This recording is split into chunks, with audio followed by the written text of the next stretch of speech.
Price. பிதாவாகிய தேவனையும் ஆண்டவராகிய இயேசுவையும் அறிகிற அறிவினாலே கிருபையும் சமாதானமும் உங்களுக்கு பெருகுவதாக. இந்த காலவேளையிலே கர்த்தருடைய பிரசன்னத்தில் வந்திருக்கிற உங்கள் யாவரையும் இயேசுவின் இன்ப நாமத்தில் வாழ்த்துவதில் மகிழ்ச்சி அடைகிறேன். இன்றைய செய்தியின் தலைப்பாக loneliness to fruitfulness. loneliness to fruitfulness. தனிமையிலிருந்து தழைக்கின்ற ஒரு நிலை, தனிமையிலிருந்து தழைத்து பெறுகின்ற கனி கொடுக்கின்ற ஒரு நிலையை பற்றி தான் உங்களோடு கூட நான் பேச விரும்புகிறேன். இந்த செய்தியை ஆன்லைன் மூலமாய் கேட்கிற உள்ளங்களையும் இல்லங்களையும் கர்த்தர் ஆசீர்வதிப்பாராக. செய்தியை ஆழமாக கவனிங்க. இந்த வசனம் யோவான் எழுதின சுவிசேஷம் 12ஆம் அதிகாரம் 24ஆம் வசனத்தில் ஆண்டவர் இயேசு அவருடைய திருவாயை திறந்து பேசின ஒரு ஆழமான செய்தியை உங்களோடு கூட எளிமையாய் பகிர்ந்து கொள்ள விரும்புகிறேன். கவனிங்க, அதன்படி அர்ப்பணிங்க. அப்பொழுது இந்த வார்த்தையில் இருக்கிற ஆசீர்வாதம் சரியாய் சொல்ல போனா இந்த செய்தியிலிருந்து தான் இனி வரப்போகிற இந்த யோவான் எழுதின சுவிசேஷத்துல சொல்லப்படுகிற மறைவான ரகசியம் என்னன்னா, the glory of God, தேவனுடைய மகிமையை இந்த செய்தியிலிருந்து ஆண்டவர் வெளிப்படுத்திக் கொண்டே வருகிறார். தொடர்ந்து அதனுடைய ரகசியம் தேவனுடைய மகிமையை வெளிப்படுத்துதல், revealing the glory of God. அது ரொம்ப முக்கியம். ஒரு மனுஷன் வாழ்றாங்கன்னா தேவனுடைய மகிமையை வெளிப்படுத்துதான் அவனுடைய வாழ்க்கையின் ரகசியம். அதாவது அவன் வாழ்க்கையின் மூலமாக தேவன் மகிமை அடைய வேண்டும். இப்ப இயேசு வந்தார், மாம்சத்தில் வந்தார், வாழ்ந்தார், ஊழியம் செய்தார். முடிவிலே அவர் யாரை மகிமைப்படுத்தினார்? தன்னை அனுப்பின பிதாவை மகிமைப்படுத்திக் கொண்டே இருந்தார். எந்த சூழ்நிலையில் யாரெல்லாம் மகிமைப்படுத்திக் கொண்டிருந்தார்? தன்னையோ தன்னுடைய ஊழியத்தையோ அவர் பெருமையாக சொல்லவே இல்லை. என்னை அனுப்பினவர் என்னோடு கூட இருக்கிறார்.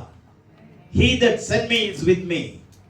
என்னை அனுப்பினவர் என்னோடு கூட இருக்கிறார். அவருக்கு பிரியமானதை நான் எப்பொழுதும் செய்கிறபடியால் அவர் என்னை தனியே இருக்க விடுகிறது இல்லை. தனியே ஆமா. இந்த வசனம் 8ஆம் அதிகாரம் 29ஆம் வசனத்துல இருக்கு. என்னை அனுப்பியவர் என்னுடனே கூட இருக்கிறார். பிதாவுக்கு பிரியமானவைகளை நான் எப்பொழுதும் செய்கிறபடியால் அவர் என்னை தனியே இருக்க விடவில்லை என்றார். பிதாவுக்கு பிரியமானதை நான் எப்போதாவது செய்கிறோமா? செய்கிறாரா? எப்போதுமே செய்தாரா? எப்பொழுதும் செய்தார். தேவனுக்கு பிரியமானதை எப்போதாவது அல்ல, எப்பொழுதுமே செய்து கொண்டிருந்தார்.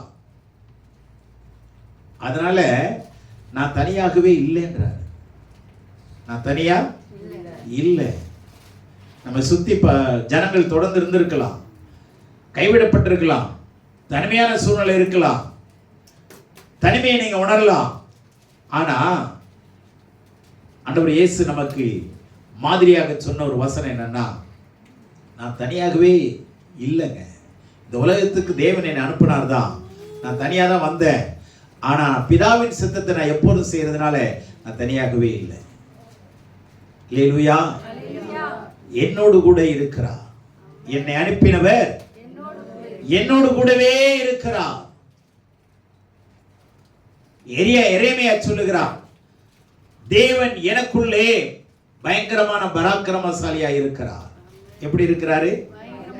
பயங்கரமான பராக்கிரமசாலியா இருக்கிறார். அதை நான் திருப்பி சொல்லுவேன், ஆண்டவரே நீ எனக்குள்ளே பயங்கரமான பராக்கிரமசாலியா இருக்கிறது உண்மை. அப்படி என்றால் நானும் உங்களுக்குள்ளே பயங்கரமான பராக்கிரமசாலி என்பதை நான் அறிந்து கொள்ளுகிறேன். இல்ல, புரியுதுங்களா? யாரோடு கூட ஆண்டவர் பழகிறாரோ அங்க சாதாரண ஆளா இருக்கவே முடியாது. He must be an extraordinary person in the sight of the Lord. ஆண்டவருடைய பார்வையிலே சாதாரண ஒரு மனுஷியா, சாதாரண ஒரு விசுவாசியா, சாதாரண ஒரு கிறிஸ்தவனா இருக்கவே முடியாது. அவன் இயற்கையான மனிதனாகவும் இருக்க முடியாது. இயற்கைக்கு அப்பாற்பட்ட மனிதனாகவே வாழ்வான். யாரோடு இருக்கிறவங்க? கிறிஸ்துவோடு கூட இருக்கிறவங்க.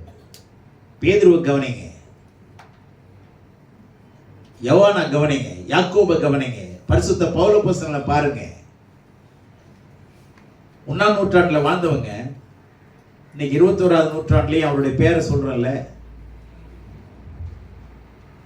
நம்ம காலத்துக்கு அப்புறம் நம்ம பேரை எத்தனை ஆண்டு சொல்லுவாங்கன்னு நினைக்கிறீங்க?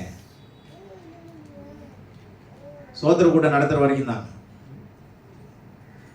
சோதர கூட்டம் நடத்துற வரைக்கும் தான் பேரு புகழும் உச்சத்தில் இருக்கும். பேனர் கட்டுவாங்க. 16ஆம் நாள் நினைவு, 1 வருஷம் நினைவு, 2 வருஷம் நினைவு, இடையில நினைவே கிடையாது. அவ்வளவுதான். கொஞ்ச காலம் அதுவும் இல்லாமல் போயிடும். ஆனா இவனுடைய பேரு எத்தனை நூற்றாண்டு, எத்தனை தலைமுறை பேதுருவை பேசாத யாராவது ஒருத்தர் இருந்திருப்பாங்களா?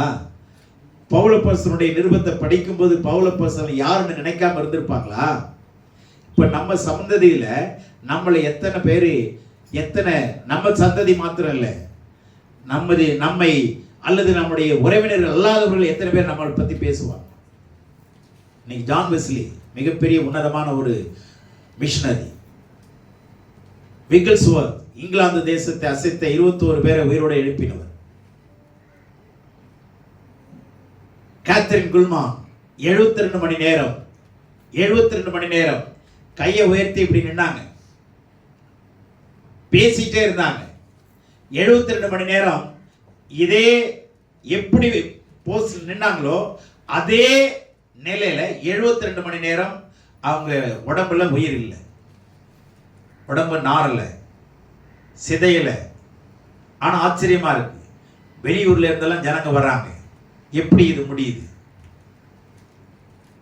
அசைவற்று அப்படியே நின்னுட்டாங்க அதே பொசிஷன்ல 72 மணி நேரம். மறுபடி எந்த மெசேஜில் எந்த வார்த்தையை விட்டாங்களோ அதே வார்த்தையை தொடங்கி அந்த செய்தியை முடித்தார்கள். நீங்க இதெல்லாம் படிச்சிருக்கவே மாட்டீங்க. அந்த அம்மா முகத்தை கூட நீங்க பார்த்திருக்க மாட்டீங்கன்னு நினைக்கிறேன் போட்டோவில். ஏன்னா பரிசுத்தவான்களை பத்தி படிச்சாதாங்க நாம பரிசுத்தம் அடைய முடியும். கிறிஸ்தவனா ஈஸியா வாழ்ந்துடலாம், கிறிஸ்தவை உடையவர்களாய் வாழ்வது மிக கடினம். கிறிஸ்துவனுடையவர்கள் தங்கள் ஆசை இச்சைகளை சிலுவையில் என்ன செய்திருக்கிறார்கள்? அறைந்திருக்கிறார்கள். அவரும் அந்த அம்மாவுடைய சீஷன் தாங்க பென்ஹின். இந்த மாதிரி பரிசுத்தவான்களுடைய புத்தகங்களை படிங்க. படிச்சு நீங்களும் புத்தகங்களை எழுதாம மாத்திரம் மறிச்சிடாதீங்க. நான் உங்கள்கிட்ட கேட்கிற ஒரே ஒரு விஷயம் என்னன்னா, நாம புத்தகம் தாங்க அடுத்த சந்ததிக்கு சாட்சியா நிற்கும். புரிஞ்சதா? நாம புத்தகங்களை வாசிச்சு போகலாம். நிறைய பேர் சரித்திரத்தை வாசிப்பாங்க, ஆனா வாழ்க்கை சரித்திரமா மாறாது, செத்துருவாங்க. சரித்திரத்தை வாசி சரித்திரம் இல்லாம செத்துருவாங்க. ஆனா வேத வசனத்தை வாசிக்கிறவங்க சரித்திர புருஷர்களாய் மாறுவார்கள். அல்லேலூயா. வேத வசனத்தை வாசிக்கிறவங்க சரித்திர புருஷர்களாய் மாறுவார்கள். நீங்க நிறைய புத்தகங்களை போய் பாருங்க, படிங்க, எடுத்து அவங்க சாட்சியை கவனிங்க. பிரான்சிஸ் ஹண்டர் ஒரு சாதாரண ஒரு சகோதரிங்க, அவங்க அமெரிக்க தேசத்தை சேர்ந்தவங்க. அவருடைய கணவரே அவங்களுடைய ஊழியத்தில் ரட்சிக்கப்பட்டவர். அவங்க புத்தகத்தை எழுதியிருக்கிறாங்க, how to heal the sick அப்படின்னு, பிணியாளிகளை எப்படி சுகமாக்குவது. அந்த புத்தகத்தை படிச்சு நான் அசந்து போனேன். ஏன்னா ஆண்டவர் பேசுறாரு. ஒரு மிகப்பெரிய ஒரு ரயில்வே ஸ்டேஷன் நடந்து போறாங்க, கூட்டம் நிறைய இருக்கு. அதுல ஒரு வீல் சேர்ல ஒரு பேஷண்ட் இருக்காங்க. ஆண்டவர் சொல்றாரு, அவங்கள போய் தொட்டுட்டு போயிடு அப்படின்னு. இவங்க நேரா போனாங்க, அந்த வீல் சேர்ல இருக்கிற அந்த பேஷண்ட்டை தொட்டாங்க, போயிட்டாங்க. சில நிமிஷங்கள் கழிச்சு அந்த சேர்ல தூக்கி வெளியே எறியப்பட்டாங்க. எரிந்த உடனே அவங்க கால் கையெல்லாம் நல்லா எடுத்து சோமாயிட்டாங்க. அப்பதான் யோசிக்கிறாங்க, நம்மளை யாரும் வந்து தொட்டுட்டு போனாங்களா, அவங்க யாரா இருக்கும்னு தேடுறாங்க, கண்டுபிடிக்க முடியல. என்ன தொடுதல்ங்க அது? அதுல இருந்து நான் யோசிச்சேன், ஆண்டவரே நீங்க தொட்ட யாரும் எல்லாரும் சுகமானாங்க, உங்களை தொட்டவங்களும் சுகமானாங்க. யாராவது ஒருத்தர் தொட்டு சுகம் இல்லாம போனாங்களா? அதுல இருந்து நான் ஜெபம் பண்ண ஆரம்பிச்சேன், ஆண்டவரே நான் தொட்டாலும் தொடலானாலும் சுகம் ஆகணும் ஆண்டவரே. அல்லேலூயா. அந்த வசனத்தினுடைய ஆழ ஏக்கம் தாங்க நம்மளுடைய வாழ்க்கையை மாற்றும். நான் செய்தி கொடுத்துட்டு இருந்தேன் கோடிப்பொண்டியில, ஒரு ஐயா வந்து சொல்றாரு, ஐயா நீங்க செய்தி கொடுக்கும் போதே பல வருஷம் வியாதி எடுத்து சுகமாயிடுச்சு. இது மாதிரி பல இடங்களில் கேள்விப்பட்டிருக்கிறேன். தேவனுடைய பிள்ளைகள் எல்லாம் கவனிங்க, நம்ம இல்லை, நமக்குள்ள இருக்கிற கடவுளுடைய வார்த்தை தாங்க சுகமாக்குது. நம்ம ஒண்ணு இல்லை, நம்ம எதுக்கு தகுதி இல்லாதவர்கள் தான். வானத்திலிருந்து குறிச்ச பரிசுத்தவான்னு சொல்ல வரல, தேவ வசனம் நிறைஞ்சிருந்தா தேவனுடைய வல்லமை நிறைஞ்சிருக்கு. இன்னைக்கு சொல்றேன், வசனத்துக்கு இன்னைக்கு நிறைய பேருக்கு படிக்க மனசு இல்லை, கற்றுக்கொள்ள மனசு இல்லை. வசனத்தை கற்றுக்கொள்ளுகிறவர்கள் தான் கடவுளை வெளிப்படுத்த முடியும், கிறிஸ்தவர்களால் வெளிப்படுத்தவே முடியாது. நல்லா புரிந்து கொள்ளுங்க. ஆகவே இந்த வசனத்தில் இருக்கிற ஆழமான காரியத்தை உங்களோடு பகிர்ந்து கொள்ள விரும்புகிறேன். யோவான் 12:24 வாசி. மெய்யாகவே மெய்யாகவே நான் உங்களுக்கு சொல்லுகிறேன், கோதுமை மணியானது நிலத்தில் விழுந்து சாகாவிட்டால் தனித்திருக்கும், செத்ததேயாகில் மிகுந்த பலனை கொடுக்கும். இங்கே ஆண்டவர் இயேசு தேவனுடைய நாமத்தை மையப்படுத்தும்படி சொல்லப்படுகிற மிக முக்கியமான வார்த்தை என்னன்னா, இங்க ஒரு விதை எடுத்துக்கிட்டார், அதுக்கு சாந்திரா கோதுமை மணி எடுத்துக்கிறார். என்ன சொல்றாரு? கோதுமை மணியானது நிலத்தில் விழுந்து சாகாவிட்டால் அது எப்படி இருக்குமா? தனித்து இருக்கும். செத்ததே ஆகில் மிகுந்த பலனை கொடுக்கும். இதுதான் யோவான் 15 ஆண்டவர் சொல்றாரு. 15:16 நீங்கள் போய் கனி கொடுக்கும்படிக்கு, உங்கள் கனி நிலைத்திருக்கும்படிக்கு படிக்கும் நான் உங்களை ஏற்படுத்தினேன். அது மாத்திரமல்ல, நீங்கள் எவ்வளவு கனியை கொடுக்கணும்? மிகுந்த கனியை கொடுக்கணும்னு சொல்றாரு. மிகுந்த கனியை கொடுக்கணும், அந்த கனி நிலைத்திருக்கணும். அப்படின்னு சொன்னா கனினா என்னங்க அப்படின்னு நீங்க கேட்கலாம். ஒரு செடி வைக்கிறோம், அது முளைக்குது, மரமாகுது, பூக்குது, காய்க்குது, கனியாகுது, அதை நம்ம சாப்பிட்றோம். அதே மாதிரி பிள்ளைய வளர்க்குறோம், வலிவு பிறகு வருது, கல்யாணம் பண்ணி தரோம், பிள்ளைகள் பெற்றெடுக்கிறாங்க, பேர பிள்ளைகளை நம்ம பார்க்குறோம். இது சந்தோஷமா இல்லையா?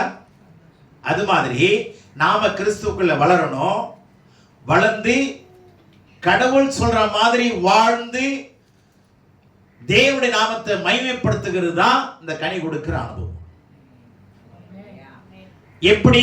வாயால இல்ல, செயலால. வாயில சாட்சி சொல்லிடலாம், ஆனா வாழ்ந்து காட்டுறது கஷ்டம்.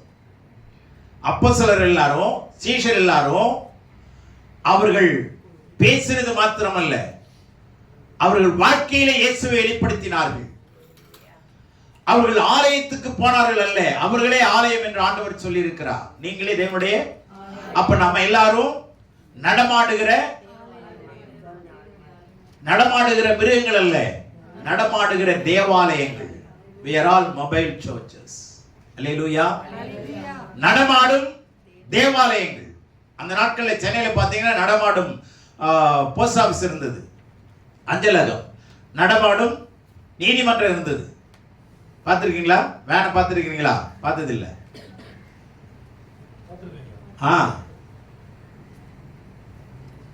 அது மாதிரி நாம் எல்லாரும் யாரு? நடமாடும் தேவாலயங்கள். நீங்க அந்த வார்த்தையை சிந்திச்சு பாருங்க. ஒரு தேவாலயம் நடந்து வருதுன்னா எப்படி இருக்கும்? எல்லாரும் நினைச்சுக்கிறோம், கோயிலுக்கு போறோம் கோயிலுக்கு போறாங்க. ஆனா ஆண்டவர் சொல்றாரு, கோயிலுக்கு போய் அந்த கோயில நான் வாசம் பண்றது இல்லை. ஏன்னா வானத்துக்கும் பூமிக்கும் சர்வ தேவன் நானே, சர்வபூமியின் தேவன். நான் ஆவியாய் இருக்கிறவர். வானம் எனக்கு சிங்காசனம், பூமி எனக்கு பாருப்படி. எனக்கு யார் கோயில் கட்டுறது? இந்த கோயிலை யாருங்க கட்டுவா? கட்ட முடியாதுல்ல. அதனாலதான் அவர் கட்டின கோயில்ல நான் இருக்கிறேன்றார். அவர் கட்டின கோயில் இதுதான், எங்களுக்கு ஆனந்தான். அப்ப இந்த ஆலயத்தை நீங்க தீட்டுப்படுத்த கூடாது. இதான் ஆண்டவர் சொல்றார். அப்போ கோதுமை மணி எடுத்து என்ன சொல்றாருன்னா தனியா காட்டுறாரு. இப்ப இந்த கோதுமை மணி தனியா இருக்கு பாரு. ஏன் தனியா இருக்கு? ஏன் தனியா இருக்குது? தனியா இருக்கிறதுனால தனியா இருக்குது இல்லையா? அப்படிதான் சொல்லுவோம். அதுக்கு ஆண்டவர் என்ன சொல்ற பதிலே, ஏன் தனியா இருக்கிற? அது நிலத்திலே போடப்பட வேண்டும், ஊன்றப்பட வேண்டும், விதைக்கப்பட வேண்டும், நிலத்திலே விழ வேண்டும். இதை புரிந்து கொள்ளுங்க. அதுல 3 விஷயத்தை நான் சொல்றேன். இதுல என்னன்னா, லோன்லினஸ் கான்ட்ராடிக்ஷன் எப்படி இருக்குன்னா, எதிர்ப்பதமா தனிமை, கனி கொடுக்கும் நிலைமை. அடுத்தது சர்விங் செல்ஃப், நமக்காக நம்ம வேலை செய்யறது, வர்சஸ் சர்விங் கிரைஸ்ட், நமக்காக உழைக்கிறோமா கிறிஸ்துவுக்காக உழைக்கிறோமா, தனியா இருக்கிறோமா கனி கொடுக்கிறோமா. மூன்றாவது ப்ளீசிங் செல்ஃப், நம்மளையே நாம ப்ளீஸ் பண்ணிக்கிறோமா, சந்தோஷப்பட்டுக்கிறோமா. நான் நல்லா வேதம் வாசிக்கிறேன், நான் பரிசுத்தமா இருக்கிறேன், யாரோடையும் ஒட்டுறது இல்லை இல்லையா?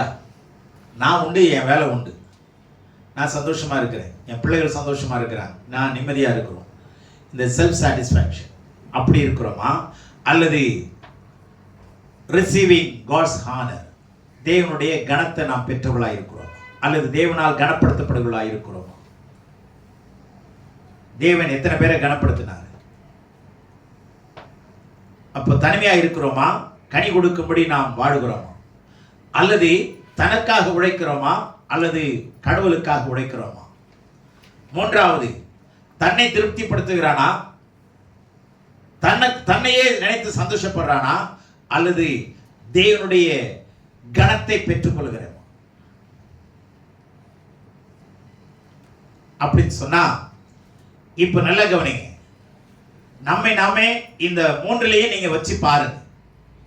நான் என்ன குறித்து சந்தோஷப்படுறேனா, நான் பைபிள் வாசிக்கிறேன், பத்திரமா இருக்கிறேன், சந்தோஷமா இருக்கிறேன், பரிசுத்தமாக இருக்கிறேன். ஆனா கடவுள் உங்களை கனப்படுத்துகிற பாத்திரமாய் மாற்றணும். பவுல் சொல்றாரு, நாங்கள் கிறிஸ்துவுக்குள்ளே ஊழியக்காரர் என்று விளங்க பண்ணுகிறோம்.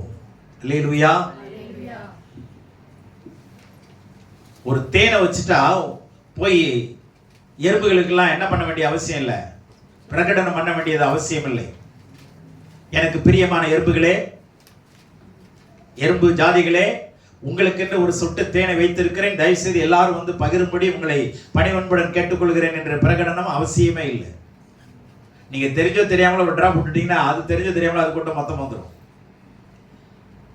யோவான் ஸ்நானன் பாருங்க, பிரசங்கிச்சா அவனை தேடி ஜனங்க வந்தாங்க. நம்ம ஜனங்களை தேடி ஓடுறோம், ஜனங்க ஓடுது, நம்ம தனியா நின்னுக்கிறோம். இல்ல நம்ம ஜனங்க உதைக்குது நம்மள. வித்தியாசம் இருக்கு பாருங்க. கடவுள் இருக்கிற மனிதனோடு கூட கடவுள் நிரூபிப்பார், இவன் என்னுடைய குமாரன் என்று நிரூபிப்பார். அல்லேலூயா.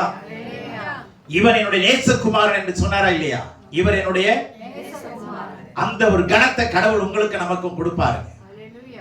திருநெல்வேலி கிராமத்தில் செரப்பூருங்கிற ஒரு கிராமத்துக்கு ஒரு 3 நாள் கன்வென்ஷனுக்கு அழைக்கப்பட்டிருந்தோம். அந்த கிராமத்தில் காலையில மெசேஜ் கொடுத்துட்டு மத்தியானம் 2 மணிக்கு மேல சுவிசேஷ கூட்டம் போகணும் தெருவுக்கு. அது எல்லாமே சிஎஸ்ஐ சபையை சார்ந்ததுதான். அந்த ஏரியா ஃபுல்லாவே கடவுளுடைய பிள்ளைங்க இருந்தாங்க. சரின்னு சந்தோஷமா நான் 3 மணிக்கு மெகஃபோனை கையில கொடுத்துட்டாங்க. அப்ப தெருவில் உள்ள நுழையிறோம், ஒரு தெருவில் உள்ள நுழையிறோம், சத்தம் கேட்குது. திடீர்னு பார்த்தா ஒரு செங்கல் நேரா என் காதுக்கு நேரா கீழே போகுது, இந்த பக்கம் சைடில் போகுது. கொஞ்சம் சரியா பட்டிருந்ததுன்னா கண்ணு போயிருக்கும், கண்டிப்பா ஒத்த கண்ணு சிவராச மாதிரி தான் நின்று இருப்பாங்க, அல்லது தலை உடைஞ்சிருக்கும், ஏதாவது ஒரு காரியம் நடந்திருக்கும். சரியா ரொம்ப வேகமா போகுது. அப்ப நான் கேட்டேன், நான் நிறுத்த சொல்லிட்டேன், எல்லாரையும் நிறுத்துருங்க, போவாதீங்கன்னு சொல்லிட்டு நான் சொன்னேன், உங்களுடைய எதிர்ப்பை நாங்க தெரிந்து கொள்றோம், புரிந்து கொள்றோம், நீங்க இந்த இயேசு வேணாங்கிறத நாங்க ஏற்றுக்கொள்றோம்.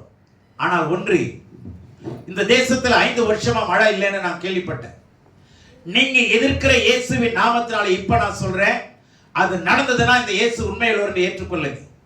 உண்மையான தெய்வம் என்பதை நிரூபிக்க போகிறோம் என்று சொல்லி நீங்க நாளில இந்த இயேசு எப்படிப்பட்டவர் என்பதை நிரூபித்துக் கொள்ளுகிறோம் என்று சொல்லி நான் சொல்லிட்டு திரும்பி வந்துட்டேன். அந்த 3 நாள் கூட்டம் முடிஞ்சு பஸ் ஏறி சென்னைக்கு வரோம். 5 வருஷம் இல்லாத மழை அன்றைக்கு இரவு பெஞ்சது.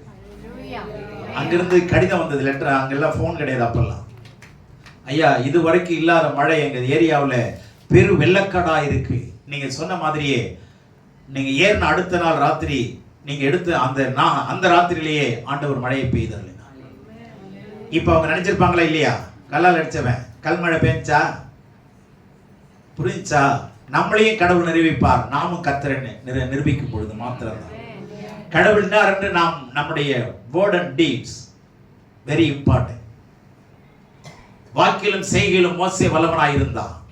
கர்த்தர் அவனோடு கூட இருந்து பயங்கரமான காரியங்களை செய்தார். அன்னோடு கூட இருந்து செய்யும் காரியம் பயங்கரமாய் இருக்கும் என்று சொன்னார். ஆஸ்பத்திரியில இருந்து இந்த ஆபரேஷன் பண்ணி வரும்போது எனக்கு ஒரு ஞாபகம் வந்தது. என்னுடைய சகோதரி அக்கா ஸ்கூல்ல வேலை செஞ்சாங்க. அவங்க டீச்சருடைய பையன் ஆக்சிடென்ட் ஆயிட்டான். என்னை அக்கா அழைச்சிட்டு போறாங்க, வா தம்பி ஜெபம் பண்ணலாம் அப்படின்னு. எங்க அப்படின்னா டி நகர்ல இருக்கிற தம்பி அட்மிட் ஆயிருந்த அதே இஎஸ்ஐ ஹாஸ்பிட்டல். நான் போய் பார்க்கும்போது இரவு 8 மணிக்கு போறான். 8-9 மணிக்கு அவன் கத்திக்கிட்டே இருந்தான். அட்மிஷன் ஆகி 2 நாள் ஆகுது. ரொம்ப சத்தம் போட்டுட்டே இருந்தான். நான் அவனை கேட்கும்போது அந்த கத்துறான், அவன் தாங்க போங்க அப்படின்னாங்க. ஸோ போய் விசாரிக்கும் போது சொல்றாங்க, என்ன பிரச்சனைனா ஆக்சிடென்ட் வயிற்றுல ஆனதுனால வயிற்றுல இருக்கிற குடல்லாம் சிக்கி மிகப்பெரிய ஒரு வலியில துடிச்சிட்டு இருக்கிறான். அந்த குடல்லாம் அறுந்து போச்சு. சிக்கல். ஜாமட்டு வசனத்தை சொல்லி ஜாமட்டு வந்துட்டேன். 4 நாள் கழிச்சு திரும்பி ஆஸ்பத்திரிக்கு தான் நான் போகணும். நான் என் அக்கா அழைச்சிட்டு அவங்க வீட்டுக்கு போனேன். வாக்க வீட்டுக்கு போகலாம் அப்படின்னு. ஏன்னா தம்பி வீட்டுக்கு அழைச்சிட்டு போறேன், வாக்க போகலாம் அப்படின்னு. அங்க போனா நெருப்பு மூட்டி அடுப்பு எரிச்சிட்டு இருக்கிறான். அக்கா இவன் தானே பாருக்கா அப்படின்னு. ஏய் ஆமா, இவன் எப்படிதான் வந்தான் அப்படின்னு என்ன கேட்கிறான். அவன் அப்படிதான் வந்தான் அப்படின்னு. இது செஞ்சது யாரு? 2 மணி வரைக்கும் இரவு தூங்க மாட்டானா. கத்தி கத்தி கத்தி அலறி அலறி அந்த வலியிலேயே அப்படியே டயர்டாகி தூங்கி இருப்பான். இதான் அவனுடைய நிலைமை. ஆனா ஜெபம் பண்ண அடுத்த நாள்ல 2 நாள்ல டிஸ்சார்ஜ் ஆகி வீட்டுக்கு வந்துட்டான். இது மாதிரி பல சம்பவங்களை நம்மளுக்கு சொல்ல முடியுங்க. இன்னைக்கு சர்ச்சுக்கு வா அற்புதம் செய்வார்னு சொல்றாங்க. தெருவுக்கு வா அற்புதம் செய்யறேன்னு சொல்றதுக்கு ஆட்கள் இல்லை இன்னைக்கு. உண்மைதானே? எத்தனை ஊழியர்கள் சர்ச்சுக்கு வாங்க உபாசம் போட்டு நடத்துறேன். நீ போய் தெருவில் நின்று அற்புதம் செய்ய பார்க்கலாம். தெருவில் நின்று அற்புதம் செய்.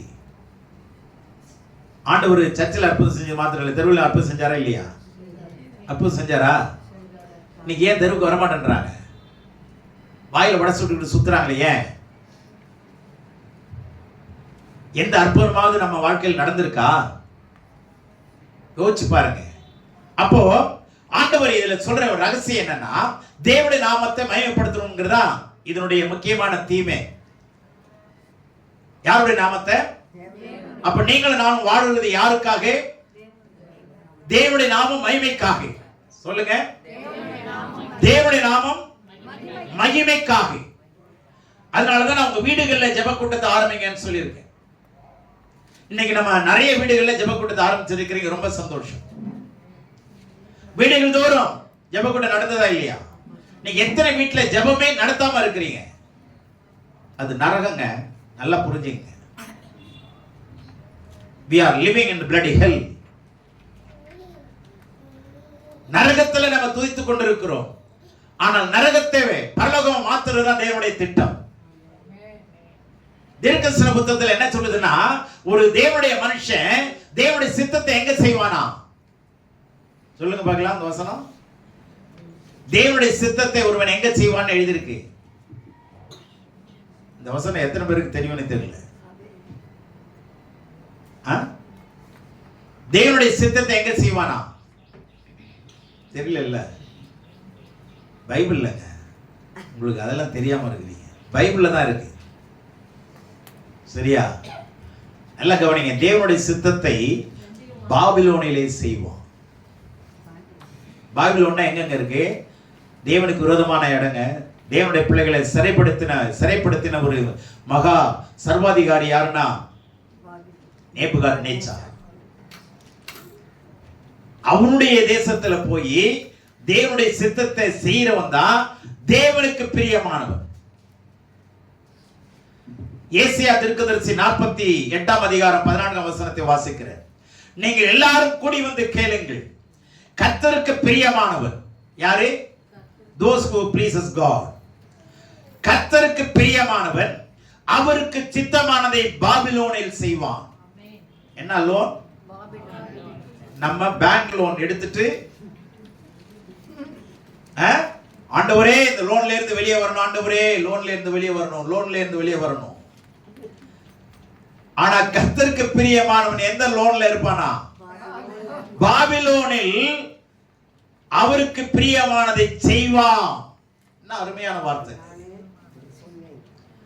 அவன் பயம் கல்தேயரின் மேல் இருக்கும் என்பதை இவர்கள் அறிவித்தவன் யார்? கல்தேயர்னா தேவனுக்கு விரோதமானவங்க, விக்கிரகத்தை வணங்குறவங்க, மோசமான ஜாதி. உங்க பயம் அவர்கள் மேல இருக்கும். ஆனா அவங்களை குறித்த பயம் நமக்குள்ள இருக்கு. பயமா இருக்குது. ஒங்கிய பயமும் பலத்த கரமும் மோசையோட இருந்தது. அல்லேலூயா. ஒங்கிய பயமும் பலத்த கரமும் மோசையோட இருந்தது. ஆண்டவர் சொன்னார், ஒங்கிய பயத்தை நான் உனக்கு வெளிப்படுத்துவேன், என்னுடைய பலத்த கரத்தை உனக்கு வெளிப்படுத்துவேன். பயப்படாம நீ பார்வோனுக்கு முன்னாடி போ. பயப்படாதே, நான் உன்னை பார்வோனுக்கு கடவுளா வச்சிருக்கிறேன் என்றார். குட்டி கடவுளா சுமால்ஜி இருப்பாங்க ஆங்கிலத்தில் பார்த்தீங்கன்னா. பார்வோனுக்கு நான் உன்னை தேவனாக்கினேன்னு இருக்கு. தேவனுடைய பிள்ளைகளே, நீங்க பயப்படுற மக்களுக்கு நீங்க தாங்க குட்டி இயேசு. நீங்க தான், நம்ம குடும்பம் தான் குட்டி குட்டி பரலோகம். வீட்டில் பரிசுத்த கூட்டத்தை நடத்துங்க. பரிசுத்தவான்கள் உங்க வீடுகளில் கால்கள் வைக்க விரும்புங்க. கூரை ஜெபம் இல்லாத வீடு கூரை இல்லாத வீடு தெரியுமா உங்களுக்கு? ஏன் ஆரம்ப நாட்களில் வீடுகள் தோறும் ஜெபத்தை நடத்தினாங்க? ஏன் இப்ப இல்ல? பிசாசு மாத்திட்டான். வீடுகள் தோறும் இன்னைக்கு என்ன இருக்கு?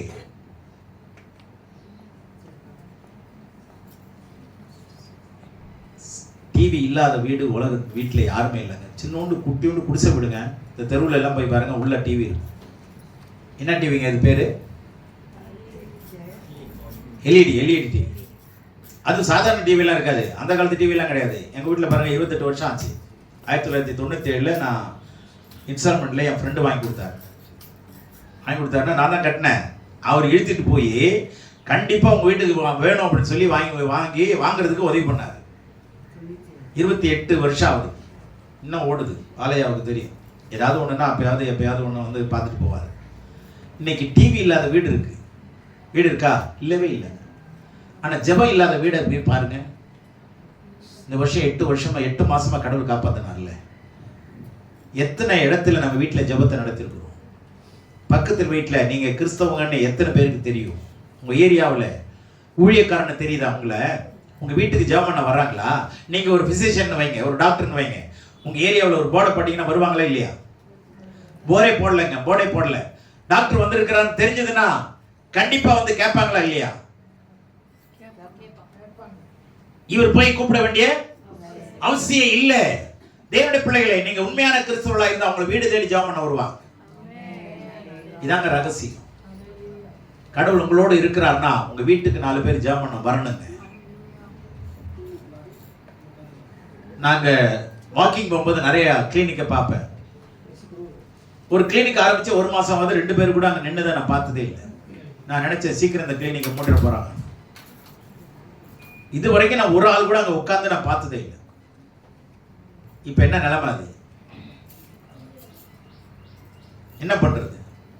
வெட்டிய வாடகை கொடுத்துட்டு தான் உட்காந்துருக்கு. கொஞ்ச நாள்ல மூடிடுவாங்க. இதுதான் நம்ம நிலைமை. உங்க வீட்டுல 4 பேர் ஜெபம் பண்ண வராங்களா? தேவனுடைய நாமம் மகிமைப்படுதா? தேவனுடைய நாமம் மகிமைப்படுதா? சிந்திச்சு பாருங்க. ஒரு முறை நாங்க வீட்டை பூட்டிட்டு வெளியில போயிட்டு அழைச்சிட்டு போயிட்டேன். இங்கே ஊழியத்துக்கு அழைச்சிட்டு போயிட்டேன். வீடு பூட்டி இருந்தது. அப்போ காம்பவுண்ட் வால் கிடையாது. அப்போ ஒரு அம்மா குழந்தையை தூக்கிட்டு ஓடி வந்திருக்கிறாங்க. சீரியஸ் கண்டிஷன்ல, அதாவது பேதி ஆகுதுன்னு அந்த குழந்தைய எவ்வளவோ மருந்து மாத்திரை கொடுத்து நிக்கல. பக்கத்துல யாரும் சொல்லியிருக்கிறாங்க, அந்த ஐயா ஜெபம் பண்ணுவார், போய் அழைச்சிட்டு போங்க, போய் ஜெபம் பண்ணாங்க.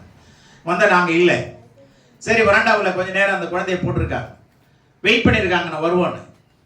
அரை மணி நேரத்தில் எழுந்து அது நடந்து விளையாட ஆரம்பிச்சிருச்சு, நல்லா ஆயிடுச்சு. தூக்கிட்டு போயிட்டாங்க. இது எங்களுக்கு தெரியாது. ரொம்ப நாள் கழிச்சு சொல்றாங்க, ஐயா நீங்க ஜெபம் பண்ணுங்கன்னு நான் ஓடி வந்தேன் தூக்கிட்டு வந்து. ஆனா யாருமே இல்லை. வருவீங்க வருவீங்க வெயிட் பண்ணி பார்த்து என் குழந்தைய போட்டு கீழே போட்டிருந்தேன்.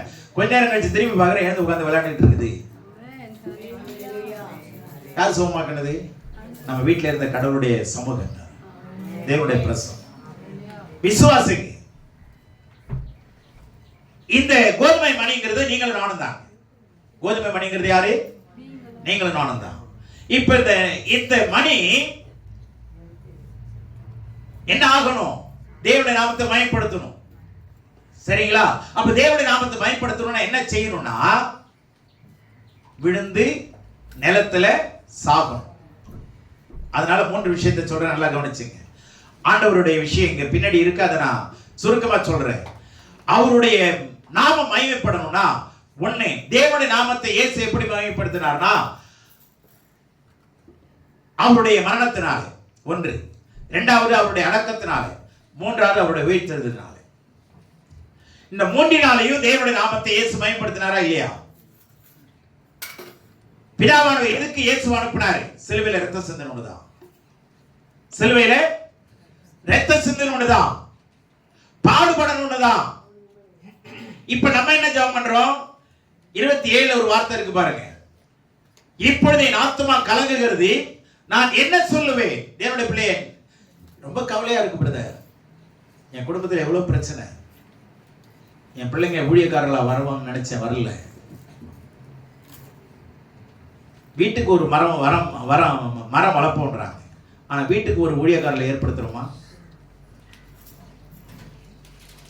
உங்க பிள்ளைங்களை கடவுள் கொடுத்தார்ல, அந்த பிள்ளைய கடவுளுடைய ராஜ்யத்துக்கு என்று ஒப்பு கொடுத்திருக்கிறோமா? சொல்லுங்க பார்க்கலாம். என் பிள்ளை கர்த்தருடைய சத்தியத்தில் வளர்றாங்க, சத்தியத்தில் வளர்ந்து ஊழியம் செய்யறாங்க. எத்தனை பேர் தம்முடைய பிள்ளைகளை குறித்து சந்தோஷப்படுறீங்க? கணக்கு கொடுத்தவன் ஆண்டவர்கிட்ட. உலகத்தில் எவ்வளவு வேணாலும் சம்பாதிக்கலாங்க, அதெல்லாம் நித்திய ராஜ்யத்துக்கு வரப்போறது இல்லை. வருமா? சொத்து சுகம்லாம் வருமா? வரவே வராது. அவருடைய ரட்சிப்பு நித்திய ஜீவனம் தான் வரும். அவருடைய ரட்சிப்போ நித்திய ஜீவனம் தான் வரும். இதை தாண்டி வேற எதுவுமே வராதுங்க. அதனால நல்லா கவனிங்க. ஆண்டவர் இயேசு தேவனை மகிமைப்படுத்துறதுக்கு 3 காரியத்தை செய்தார். மரித்தார், அடக்கம் பண்ணப்பட்டார், உயிர்த்தெழுந்தார். இதே மாதிரி நாமும் இந்த ஒவ்வொரு கோதுமை மணியும், உட்கார்ந்து இருக்கிற ஒவ்வொரு கோதுமை மணியும், நீங்க தெய்வத்தினுடைய நாமத்தை மயப்படுத்தும்படி தெரிந்து கொள்ளப்பட்டுள்ளா இருந்தால், you have to die for self. முதல்ல உங்களுக்காக நீங்க மரிக்கணும். உங்க மாம்சம் சாகணும். ரோமர் 8ஆம் அதிகாரத்தை வீட்டுல உட்கார்ந்து நிறைய 14 வசனம் வரைக்கும் வீட்டுல படிச்சு பாருங்க. மாம்சமும் ஆவியும் மாறி மாறி அங்க எழுதிருக்கும். மாம்சம் பலவீனம் உள்ளது, ஆவியோ உற்சாகம் உள்ளது. நல்ல கவனிங்க. மாம்சத்தின் கிரியை அழித்தால், ஆவியினால் அழித்தால் நீங்கள் வாழ்வீர்கள். மாம்சத்தின் கிரியைகளை ஆவியினாலே அழித்தால், ஆவியானுடைய உதவியோடு அல்லது வசனத்தை கொண்டு அழித்தால் நீங்கள் வாழ்வீர்கள். You shall live if you mortify the deeds of your flesh. உடைய மாம்சத்தின் கிரியைகளை அழித்தால். அழிக்கிறவன் நாங்க கிறிஸ்தவன். ஏன்னா எரேமியா 1:10 இருக்கு. அந்த வசனம் எனக்கு 72வது வருஷத்துல கடவுள் கொடுத்த வார்த்தை. 1972வது வருஷம் 22ஆம் தேதி திங்கட்கிழமை 4 மணிக்கு கொடுத்த வார்த்தை. 5லிருந்து 10 வசனம்.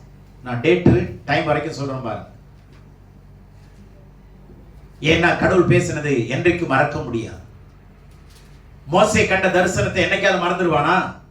பச்சை முச்சடி எரிஞ்சத அந்த காட்சியை மறக்க முடியுமா? அங்கிருந்து ஆண்டவர் பேசுற சத்தத்தை மறக்க முடியுமா?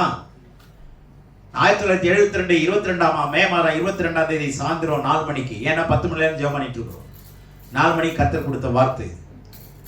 10ஆம் வசனம் கடைசி சொல்லுது, பார், பிடுங்கவும், இடிக்கவும், அழிக்கவும், கவிழ்க்கவும் கட்டவும் நாட்டவும். நாட்டவும். 6 ஆபரேஷன்ங்க. 6ல 4 அழிக்கிறதுக்கு 2 கட்டுறதுக்கு, 2 கட்டுறதுக்கு 4 அழிக்கிறது. இது 4 செய்யணும், அந்த 2ஐயும் செய்யணும் தான் விசுவாசி. எதுவுமே செய்யலங்க, நான் வந்து சர்ச்சுக்கு போவேன், சத்தியத்தை கேட்பேன், நான் உண்டு என் வீடு உண்டுன்னு இருப்பேங்க.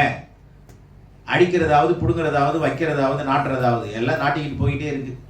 நான் என்ன பண்ணிட்டு இருப்பேன்? அது இது சொல்லுவாங்க, நடக்கிறது நடந்தே தீரும். அப்புறம் என்னத்துக்கு ஜாம் பண்ற? பகவத்கீதையில் இருக்குங்க, நடப்பது நன்றாய் நடக்கும். அப்புறம் என்னத்துக்கு கடவுளே நடந்துட்டு போகுது? சூழ்நிலையை விட சூழ்ந்திருக்கிறவர் பெரியவர். அல்லேலூயா. சூழ்நிலை சாதகமா இல்லை, கவலைப்படாத.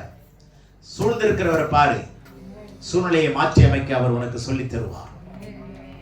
அல்லேலூயா. பிரச்சனையோட பெரியவனோடு கூட இருக்கிறார். உலகத்தில் இருக்கிறவனிலும் உனக்குள்ள இருக்கிறவர் பெரியவர். The one who is in you is greater than the one who is in the world. உலகத்தில் இருக்கிறவனிலும் உங்களுக்குள்ள இருக்கிறவர் பெரியவர். அப்போ இயேசு என்ன செஞ்சாரோ அதான் நாம செய்யணும். அப்ப தேவனுடைய நாமத்தை மகிமைப்படுத்தணும்னா ஒண்ணு சாகணும், 2வது அடக்கம் பண்ணணும், 3வது உயிரோடு எழுப்பப்படணும். இதெல்லாம் சத்தியம் இருக்கா இல்லையா?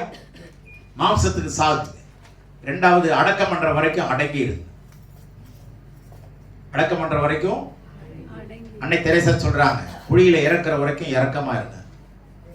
குழியில இறக்குற வரைக்கும், இறங்குற வரைக்கும் நம்மளா இறங்க முடியாது. குழியில எவனாவது 4 பேர் இறங்குவாங்க.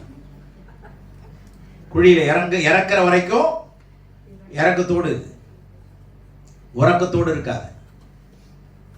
புரிஞ்சா? இறக்கத்தோடு, இறக்கம் நிறைந்தவர்களாக இருங்க, மன உருக்கம் நிறைந்தவர்களாக இருங்க. பெருமையை வச்சு வாழாதீங்க. பெருமைக்கு தேவன் எதிர்த்து நிற்கிறார். எந்த காலத்தை கொண்டு பெருமை என்பது நம்முடைய வாழ்க்கையில் என்ன பண்ணக்கூடாது? கடவுளை எதிர்த்து நிற்பாராம் பெருமை உள்ளவர்களுக்கு. ஆனா யாருக்கு தான் கிருபை அளிக்கிறாரு? தாழ்மை உள்ளவர்கள். தாழ்மையா இருங்க, ஆனா தாழ்ந்த சிந்தனையா இருக்க கூடாது. தாழ்மையா இருக்கிறது வேற, தாழ்ந்த சிந்தனையா இருப்பது வேற. அர்த்தம் நிறைய இருக்கு. அதுபோல ஆண்டவர் எப்படி மரித்தார்? தனக்காக இல்ல, மக்களுக்காக. நம்ம என்ன சொல்றாரு? உன் சுயத்துக்கு சாகு, சுய நீதிக்கு சாகு. நான் பிடிச்சதான் சரி, நான் சொல்றதா சரி, சுய நீதியை விட்டுருங்க. கர்த்தர் என்ன சொல்றாரு அதை ஏத்துக்கிறேன், வசனம் என்ன சொல்றதோ அதை ஏத்துக்கிறேன், ஆண்டவர் என்ன சொல்றாரு அதை ஏத்துக்கிறேன். அந்த பக்குவத்துக்கு வந்துருங்க. சுய நீதி இருக்கக்கூடாது, சுயநலம் இருக்கக்கூடாது. புரியுதுங்களா? இதெல்லாம் இதுல இருந்து சாவும், இதெல்லாம் சாகடிக்கும். அடுத்தது அடக்கம் பண்ணப்படுறது ஞானஸ்தான ஆராதனை மாத்திரம் இல்லை, ஒவ்வொரு நாளும் நம்ம அடக்கம் பண்ணப்படும். ஒவ்வொரு நாளும் பழைய மனுஷன் என்ன பண்ணணும்? பழைய மனுஷனை கழுத்து பிடிச்சி என்ன பண்ணணும்? நெரிச்சு சாகடிச்சு அடக்கம் பண்ணி விட்டுருணும். கோபம் இருக்கா, எரிச்சல் இருக்கா, பெருமை இருக்கா, அகந்தை இருக்கா, எல்லாத்தையும் என்ன பண்ணணும்? அடக்கம் பண்ணு. எங்க அம்மா சொல்லுவாங்க, அடங்கி இருந்தா 1000 காலம் வாழலாம்டா. நான் அவங்க கொண்டையை தட்டிட்டு ஓடிடுவேன். இதான் என் வேலை. அவங்களை வெறுப்பேற்றுறது அதான், தட்டிட்டு ஓடுறது. அவங்களுக்கு அதை தொடக்கூடாது, அவங்களுக்கு ரொம்ப எரிச்சலாக இருக்கும். அப்போ சொல்லுவாங்க, டே அடங்கி இருந்தால் 1000 காலம் வாழலாம். அந்த வார்த்தை இன்னும் என் மனசுல இருக்கு. அதனால தான் வேத பேதுரு சொல்றாரு, கர்த்தரை கருத்தில் அடங்கி இருங்கள், அவர் உங்களை உயர்த்தி ஏற்ற நேரத்தில் உயர்த்து முடிக்க அவருடைய பலத்த கரத்துக்குள்ள என்ன பண்ணுங்க? அடங்கி இருங்க. என்னுடைய பிள்ளைகளே, நாம் அடக்கமா இருக்கிறது ரொம்ப முக்கியம். அப்பதான் நல்லடக்கம் நமக்கு நல்லா இருக்கும். அல்லேலூயா. ஆகவே 3 விஷயத்தை மறந்துடாதீங்க. 3வது உயிர்த்தெழுது. அந்த உயிர்த்தெழுதனுடைய இப்ப நம்ம மரிச்சாதான் சாக முடியும், அதாவது உயிர்த்தெழ முடியும். அதான் ரோமர் 6ஆம் அதிகாரத்தில் இருக்கு. மரணத்தின் சாயலில் இணைக்கப்பட்டவர்களாக இருந்தால் அவருடைய உயிர்த்தெழுதலின் சாயலிலும் நீங்கள் என்ன செய்வீர்கள்? இணைக்கப்பட்டிருப்பீர்கள். அப்போ மரணத்தின் சாயல்ங்கிறது என்ன? பாவத்துக்கு சாகிறது, நீதிக்கு பிழைக்கிறது, வசனத்துக்கு கீழ்ப்படுகிறது, ஆண்டவருடைய சத்தியத்தை அறிகிறது, ஆண்டவருடைய சித்தத்தை அறிகிறது, ஊழியக்காரியா மாறுறது, சீஷர்களா மாறுறது. விசுவாசிகளா இருக்காதீங்க, டேஞ்சரஸ். நல்லா கவனிங்க. நீங்க ஒரு சக்சஸ்ஃபுல்லான ஒரு தேவனுடைய மனுஷனா வாழணும்னு எத்தனை பேர் விரும்புறீங்க? நான் சக்சஸ்ஃபுல்லா தேவனுடைய மனுஷியை வாழ்ந்து முடிக்கணும், நல்ல போராட்டத்தை போராடினேன், ஓட்டத்தை முடித்தேன் போல் சொல்றாரு. அப்ப சக்சஸ்ஃபுல்லா ஒரு மனுஷன் வாழணும்னா 4 ஸ்டெப்புங்க. முடிஞ்சவன் எழுதிங்க. ஒண்ணு கம்ஃபர்டபுள் ஜோன், வசதியான ஒரு இடம். ரெண்டாவது டேஞ்சரஸ் ஜோன், ஆபத்தான இடம். மூன்றாவது லேர்னிங் ஜோன், கற்றுக்கொள்கிற இடம். நான்காவது சக்சஸ்ஃபுல் ஜோன், வெற்றியுள்ள ஒரு இடத்துக்கு வருவோம். அப்போ முதல்ல வசதியான இடத்துல உட்கார்ந்துக்கிறது. ஆண்டவர் எனக்கு எல்லாத்தையும் கொடுக்கிறாரு, சந்தோஷம், ஸ்தோத்திரம். நான் சர்ச்சுக்கு போறேன், வீட்டுக்கு வரேன், நல்ல பிள்ளைகளை கொடுத்திருக்கிறாரு, நல்ல சம்பாத்தியத்தை கொடுத்திருக்கிறாரு, நல்ல வீடு வாசல்லாம் கொடுத்திருக்கிறாரு, சொத்து சுகம்லாம் இருக்கு, ஓகே, அவ்வளவுதான், எனக்கு இது போதும். அதுலயே லயிச்சு இருந்தது.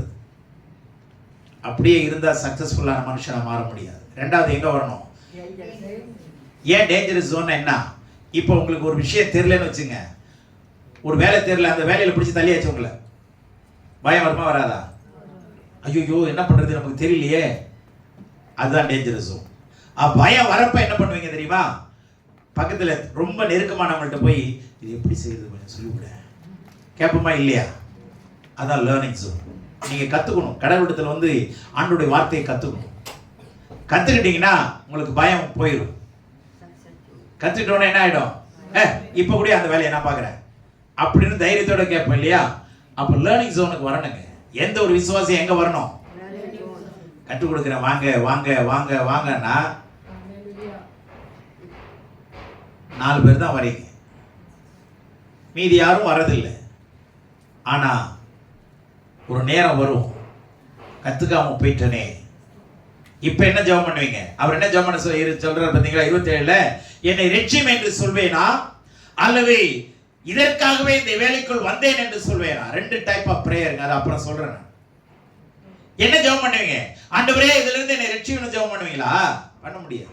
அப்பன்னா நீங்க தேவனுடைய நாமத்தை மகிமைப்படுத்த முடியாது. இதுக்காக தான் வந்தேன், பாடுகள் அனுபவிக்கிறேன், ரொம்ப ரொம்ப சந்தோஷம், வசனத்துக்காக பாடுகள் அனுபவிக்கிறேன். எத்தனை பேர் என்னை உதறி தள்ளினாலும் வீட்டை விட்டு தள்ளினாலும் எனக்கு கவலை இல்லை, ஆண்டவர் தான் எனக்கு வேணும். அவங்க தாங்க தேவனுடைய நாமத்தை மகிமைப்படுத்த முடியும். நம்ம ஊழியக்காரனுக்கு தாளம் போட்டுக்கிட்டு, சபைக்கு தாளம் போட்டுக்கிட்டு, அல்லது கிறிஸ்தவத்துக்கு தாளம் போட்டுக்கிட்டு இருந்தா ஆண்டவர் வரும்போது நம்ம என்ன பண்ண முடியாது? போக முடியாது. சபை நம்மளை உருவாக்காது. சபையில சத்தியம் தான் நம்மளை உருவாக்கும். சத்தியம் உள்ள சபையை நாடு. இன்னைக்கு சபைக்குள்ள சடங்குகள் இருக்கு, சம்பிரதாயங்கள் இருக்கு, இதெல்லாம் விட்டு வெளியே வரும். இதெல்லாம் விட்டு வெளியேறும். சடங்கு சம்பிரதாயங்கள்ல இருந்து ஆண்டவருடைய ஆவியானவர் நடத்தப்பட முடியாது. நம்ம உயிரிழவுகள் என்று பெயர் பெற்றிருந்து செத்தவர்களாயிருப்போம். ஆகவே சுருக்கமா சொல்றேன், இந்த 3 வாழ்க்கை நம்ம இருந்ததுன்னா 3 காரியம். அவரோடு கூட உயிர்த்தெழுதலின் சாயல். எபேசியர் 1:17-18-19 மறக்காம படிச்சு அனுதினமும் இதுல நீங்க கவனமா இருங்க. இந்த வசனத்தை ஏறத்தாழ 1985 இருந்து நான் சொல்லிட்டு இருக்கிறேன். தாம் கிறிஸ்துவை மரித்தோரிலிருந்து எழுப்பி அவரிடத்தில் நடப்பித்த தமது பலத்த சத்துவத்தின் வல்லமைப்படியே, தாம் கிறிஸ்துவை மரித்தோரிலிருந்து எழுப்பி அவரிடத்தில் நடப்பித்த தமது பலத்த சத்துவத்தின் வல்லமைப்படியே விசுவாசிக்கிற உங்களிடத்தில் காண்பிக்கும் தம்முடைய வல்லமையின் மகா மேன்மையான மகத்துவம் என்னதென்று நீங்கள் அறியும்படிக்கு அவர் உங்களுக்கு பிரகாசமான மனக்கண்களை கொடுக்கும்படி வேண்டிக் கொள்ளுகிறேன். தேவனுடைய பிள்ளைகளே, பிரகாசமுள்ள மனக்கண்ணு இருக்கணுங்க. விசுவாசிக்கு குருட்டு கண்ணா இருக்க கூடாது. இது பேதுரு எழுதுறாரு, 1 பேதுரு 1:10 மேல எழுதுறாரு. இது நீங்க இல்லைன்னா, நான் சொன்ன இந்த சரக்கெல்லாம் இல்லைன்னா நீங்க கண் சொருகி போன குருடலா இருப்பீங்கன்னு சொல்றாரு. கண் சொருகி போன நீங்க விசுவாசிங்க தான், கிறிஸ்துவ குடும்பத்தில் பிறந்தவங்க தான், பாரம்பரியத்தில் வளர்க்கப்பட்டவங்க தான். ஆனா சத்தியத்தை அறியலைன்னா you are good for nothing. You cannot see the kingdom of God even. தேவனுடைய ராஜ்யத்தை கூட பார்க்க முடியாது. நீங்க மரிச்சாதான் மறுபடி பிறக்க முடியும். மறுபடி பிறந்தாதான் கிறிஸ்துவனுடைய சாயலை நீங்கள் அடைந்து கொள்ள முடியும். அதற்கு இயேசுவுடைய உயிர்த்தெழுந்த வல்லமை நமக்கு அவசியம். அடிக்கடி நான் சொல்றேன், ஆண்டவரே உயிர்த்தெழுந்த வல்லமை எனக்குள்ளே கடந்து வருவதா, உயிர்ப்பிக்கிற வல்லமை எனக்குள்ளே கடந்து வருவதா. இது சொல்லலைன்னா உங்களை சுத்தி உயிரை பிக்கிற வல்லமை வேலை செய்யும். உங்க வாழ்க்கையில உங்க குடும்பத்துல உயிரை பிக்கிற வேலைமை. எதுக்கு நான் வாழ்றேன்? ஏன் நான் சாகாம இருக்கிறேன்? எதுக்கு நான் ஏன் தனியா இருக்கிறேன்? ஆண்டவர் தனிமையா இருக்கல்ல. விழுந்து செத்ததி ஆகில் கோதுமையானது மிகுந்த கனிகளை கொடு. ஒரே ஒரு விதை எத்தனை கனியை கொடுக்குதா இல்லையா? ஒரே ஒரு மணி விழுந்து செத்து அது எத்தனை அந்த தாள்கள்ல பாத்தீங்கன்னா எவ்வளவு மணிகள் இருக்கு? சுமார் ஒரு 100ன்னு வச்சுங்களேன். ஒரு செடியில ஒரு 100 200 வருமா இல்லையா? போட்டது என்ன? ஒண்ணு தானே. அப்ப கனி நிறைந்தவளா இருக்கணுமா இல்லையா?